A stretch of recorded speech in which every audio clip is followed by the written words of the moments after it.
अगर आगे की वीडियो देखना चाहते हैं तो हमारे चैनल HPN को सब्सक्राइब करना नहीं भूलिएगा।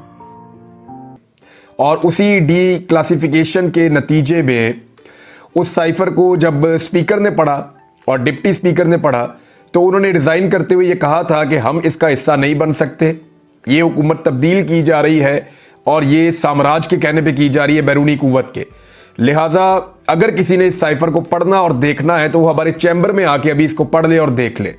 लेकिन उस वक्त कोई भी चैम्बर में नहीं गया उसको पढ़ने और देखने के लिए, हत्ता कि हमें भी प्राइम मिनिस्टर ऑफिस में ये कहा गया, मैं और अरशद शरीफ एक कॉरिडोर से हम गुजर रहे थे तो हमें ये कहा गया कि इट कैरीज वेट, आप इसको मत देखें, आपके लिए प्रॉब्लम हो जाएगा।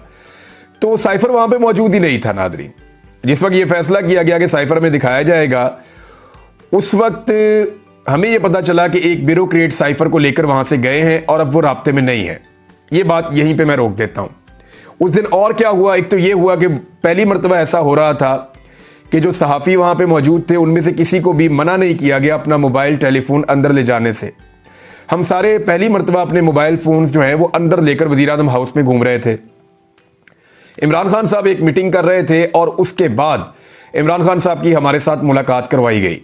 ये मुलाकात जो है ये बाहर लॉन के अंदर कुर्सियां लगाई गई, वहां पे मुलाकात करवाई गई। शायद इमरान खान साहब और उनके लोगों को ऐसा लगता था कि अंदर अगर ये मुलाकात होगी तो ये टेप हो सकती है या इसको बग किया जा सकता है। इस किस्म के खदशात इमरान खान साहब के और उनके लोगों के दिमाग में थे।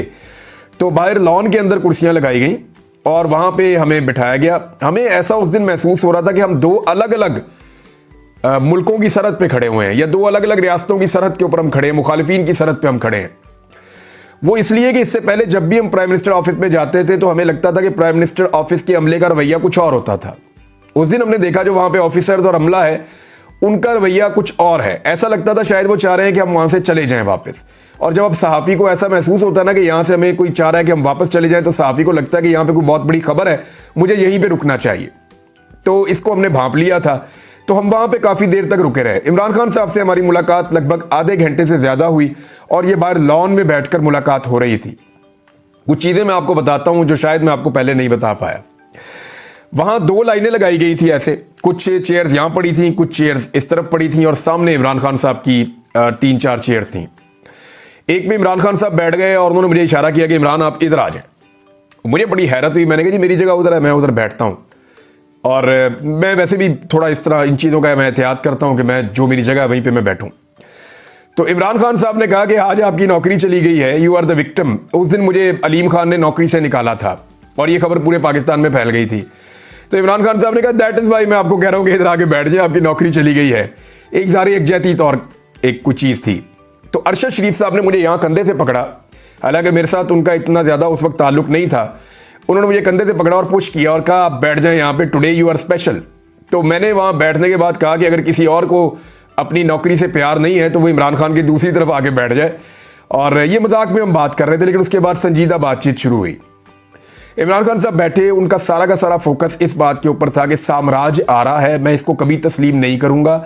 ये जिस तरीके से मेरी हुकूमत गिरा रहे हैं ये गैर कानूनी गैर आईनी तरीका है। मैं अदालतों में भी जाऊंगा, मैं पब्लिक में भी जाऊंगा, मैं डेमोक्रेट हूं, मैं हार नहीं मानूंगा। वो ये एक सियासी तकरीर कर रहे थे।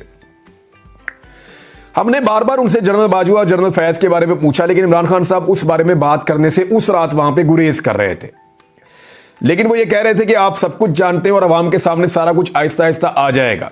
वो बार बार यही कह रहे थे कि ये खत है या साइफर है जिसके नतीजे में मेरी हुकूमत गिराई जा रही है और ये हुकूमत गिराने के अंदर जो लोग शामिल हैं वो पाकिस्तान की इकॉनमी को तबाह करेंगे, वो पाकिस्तान को नुकसान पहुंचाएंगे। अच्छा, एक और सवाल जो बहुत बड़ा सवाल था, क्या इमरान खान उस रात आर्मी चीफ को हटाने वाले थे? क्योंकि बहुत सारी जगहों पर ऐसी खबरें चल रही थी और आधी रात को अदालतें भी खुल गई थी कि कहीं मार्शल लॉ ना लग जाए या कोई एडवेंचर ना हो जाए या कोई ऐसी चीज ना हो जाए। और ऐसे लोगों की दरखास्त के ऊपर खुली थी जिनके बारे में अदालत में उनके दाखिले तक मना थे। ऐसे लोगों को इस्तेमाल किया गया था उस रात। इमरान खान साहब के कंट्रोल के अंदर इंतजामिया नहीं थी। ये मैं आपको बताता हूं आगे जाके कैसे हमें ये सारा कुछ पता चला। हम जब वहां पे बैठे और बातचीत शुरू हुई तो साबिर शाकिर साहब जो है वो अपने मोबाइल को बहुत एक्टिवली देख रहे थे और उसके अंदर खबरें आ रही थी लगातार, और वो उन खबरों को उस मीटिंग के अंदर शेयर करते जा रहे थे। वहां पे मौजूद थे शहबाज गिल साहब, गालिबन वो भी चीज़ें शेयर कर रहे थे कि अपडेट डेवलपमेंट हो गई है, अब ये डेवलपमेंट हो गई है, इस वक्त जो है वो अदालत खुल गई है, इस्लामाबाद हाई कोर्ट भी खुल गई है, सुप्रीम कोर्ट ऑफ पाकिस्तान के जजेस भी पहुंच गए हैं। साबिर शाकिर साहब ने गालिबन ये रिपोर्ट किया कि बाहर जो है आपके वज़ीर-ए-आज़म ऑफिस के कैदियों वाली वैगन भी पहुंच गई है। फिर ये रिपोर्ट किया गया कि रेड जोन को सील कर दिया गया है, बहुत बड़ी तादाद में कंटेनर्स लगा दिए गए हैं। तो इमरान खान साहब ने कहा कि ये इस्लामाबाद की इंतजामिया किससे ऑर्डर्स ले रही है। ये सवाल जो है ये फिर अरशद शरीफ साहब ने इसके ऊपर बात की और उन्होंने पूछा दोबारा भी। तो इमरान खान साहब ने कहा कि हमसे ऑर्डर्स नहीं लिए जा रहे, यानी उस वक्त वज़ीर-ए-आज़म ऑफिस जो है वो इस्लामाबाद को कंट्रोल नहीं कर रहा था। ये मैं आपको क्लियरली बता रहा हूं। वज़ीर-ए-आज़म इमरान खान था, उसकी काबीना मौजूद थी, काबीना की मीटिंग हो चुकी थी, अभी तक इमरान खान की हुकूमत खत्म नहीं हुई थी, लेकिन इमरान खान साहब की जो हुकूमत है वो इस्लामाबाद की इंतजामिया को कंट्रोल नहीं कर पा रही थी, चीज़ें उनकी कंट्रोल से बाहर चली गई थी। अच्छा, उसके बाद ये हुआ कि जब ये बताया गया इमरान खान साहब को कि कैदियों वाली वैगन पहुंच गई, अदालतें खुल गई, रेड जोन सील हो गया, और ये बात भी उन्होंने कही कि हम तो यहां से कोई ऑर्डर नहीं दे रहे, तो ये किसके लिए, कैसे ये ऑर्डर, किसके ऑर्डर मान रहे हैं इस्लामाबाद की इंतजामिया वाले। जब इमरान खान साहब ने ये सवालात उठाए तो इस पर डिस्कशन हो रही थी, तो इमरान खान साहब ने वहां पूछा कि देखना कोई रह तो नहीं गया इस मुल्क में जो मेरे खिलाफ ना हो। ये वो जुमला है जो मैंने उसी रात वहां प्राइम मिनिस्टर ऑफिस से रिपोर्ट किया था, और ये शायद पाकिस्तान के अवाम को चुभ गया जाके जुमला, और उन्होंने अगले दिन जो पूरे पाकिस्तान में एहतजाज किया उस पर उन्होंने जो बैनर्स उठाए हुए थे, जो हाथों के अंदर उन्होंने प्ले कार्ड्स उठाए हुए थे, उन्होंने उनमें लिखा हुआ था कि खान साहब देखना कोई शहर रह तो नहीं गया जो आज आपके लिए बाहर ना निकला हो। तो इस तरीके से लोगों ने इसको महसूस किया जो इमरान खान साहब ने एक बात वहां पे उठाई। अच्छा, इमरान खान साहब के साथ हम बैठे, उनके साथ हम बात करते रहे।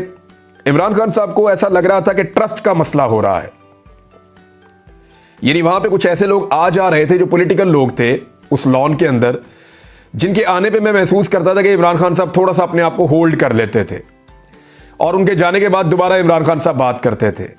वो लोगों को मैं जानता हूं, यानी वहां पे चंद लोग मौजूद थे जिनमें दो ऐसे लोग थे जिनको मैंने उस दिन बहुत परेशान भी देखा और इमरान खान के साथ पूरा जुड़ा हुआ देखा, जिनमें शहबाज गिल और मुराद सईद थे। कुछ ऐसे लोग मौजूद थे जो बिल्कुल रिलैक्स थे, उनको आइडिया था कि ये हो जाएगा।